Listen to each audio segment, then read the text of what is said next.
The Claretian missionaries in the Philippines have been reaching out to many Filipinos in need.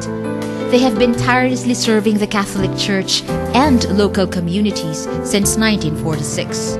Using all possible means, the Claretians have broken barriers and built bridges to be one with the poor and marginalized, care for parishes and educate the youth, train lay leaders and form missionaries, publish religious and inspirational books, and involve in interreligious dialogue and the work for justice, peace, and the integrity of creation. An example of their compelling and consequential programs is the Claret Urban Poor Apostolate, or CUPA for short, which is the Claretians' pastoral arm in the city's depressed areas. CUPA envisions a community of urban poor living in dignity. It organizes indigent neighborhoods and provides them with relevant formation and capability-building education. The program's major services include educational assistance, daycare center, and outreach to the elderly. Now, actively involved in CUPA's programs, the Hagaraps, as well as other families of East Triangle community, have reasons to dream for a better future. Dininig naman ng Diyos sa mga panalangin ko sa tulong po ng Claretian Missionaries. Isa po sa mga anak ko ang hindi ko na po sagot ang kanyang pag-aaral.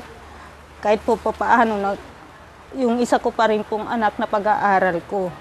Tinuruan nila kami kung paanong ilapit ang karapatan mo sa gobyerno bilang mamamayang Pilipino ka. Na kung sakaling magkaroon ng demolition dito, relocate kami ng maayos at saka sa lugar na may bahay, may tubig, may maayos na kalsada, may malapit sa eskwelahan, tapos mayroon pang konting pagkakakitaan. Malaki ang na tulong sa amin ng Claretian community. Kasi hinubog din kami kung paanong tingnan yung batas tulad ng mga paralegal, yung ganun.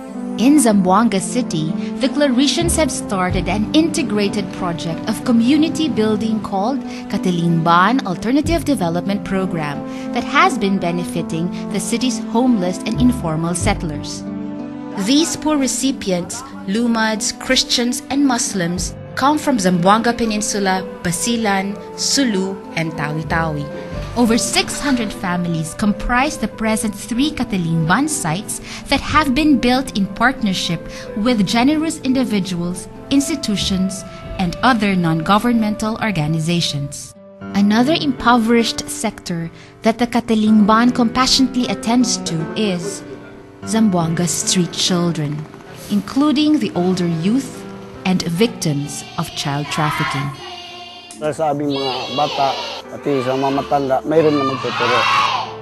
Dahil magsarang suko na ako, minsan ako mananulat at tao na ako. Alam ako may pinanduan ni sigami ng balako at tao. Pag business kami, dahil na magsuko na minsan na kumandang ko, bongay ka mang kapital kami, mang kapital program. Marulong na magbilang kahit kunti. Kan may kanang Claretian pag sa kada katapos ay mga Domingo sa buwan na may misa sa pare. Medyo ang mga tao din sa gaas madasig man sila nga naanay misa nga buhaton din sa kada buwan.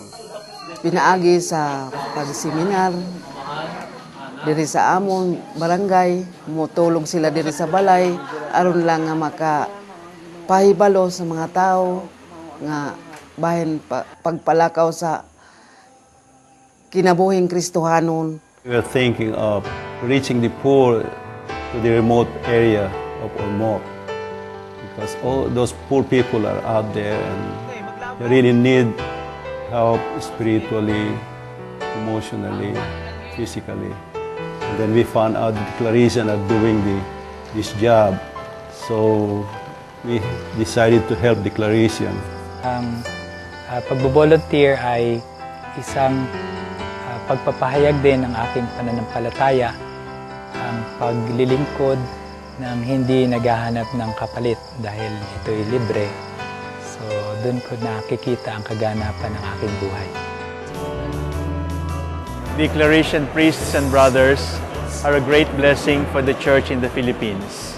Not only do they proclaim the gospel in the difficult areas of the country, they proclaim the gospel in the city through the power of the mass media. We need people who would continue to promote gospel values, and this the Claretians try to do by promoting the civilization of love and the culture of life through formation programs, through retreats, recollections, and different programs in the parishes.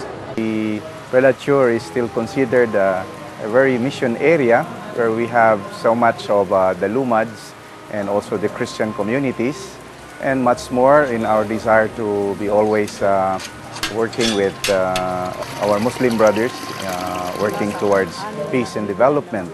So that I see the fathers here, Father Angel, Father Kaloy, are helping us a lot, in these areas, even in the rural development. I really salute to the Claretian Missionaries because their apostolate is holistic and they are pro-people and they're really bringing the good news to the poor. One particular example where their presence is really felt is in Tumahobong Sumisip. That is a very dangerous place, and yet they have never abandoned the place. They continued to stay there as a director of the school, and also the presence of the priest in Tumahobong, because we know that Tumahobong is always being attacked by the rebels, and yet you could feel that they have never abandoned the place because of their fidelity to their vocation.